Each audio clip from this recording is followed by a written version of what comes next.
Why is balancing economic growth and price stability so hard? Imagine trying to walk a tightrope while juggling.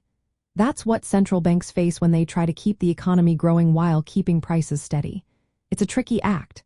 When the economy grows fast, people buy more goods and services. This can push prices up, leading to inflation. But if prices rise too quickly, it can hurt people's savings and make things expensive for everyone.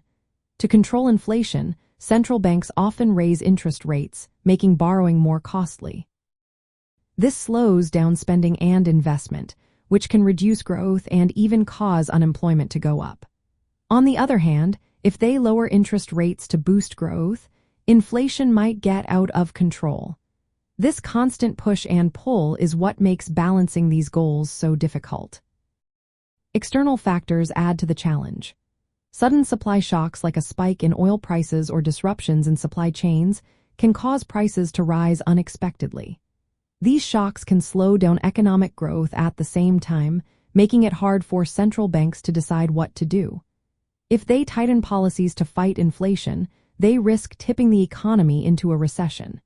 If they loosen policies to support growth, inflation could spiral higher.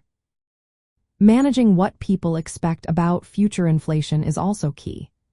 If everyone believes prices will keep rising, they will demand higher wages and prices, which can make inflation self-fulfilling.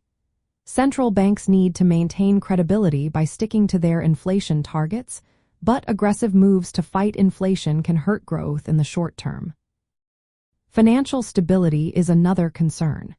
Raising interest rates to control inflation can make it harder for households and businesses to pay back loans. This can lead to financial stress and vulnerabilities in the banking system.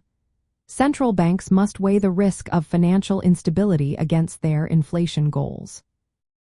Economic changes like supply chain issues or labor market rigidities can limit what central banks can do.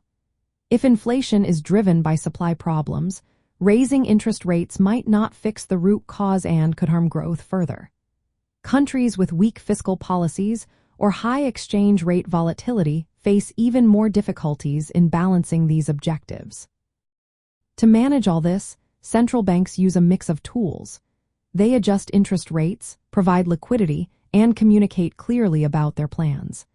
Sometimes they accept temporary higher inflation to avoid causing a sharp slowdown.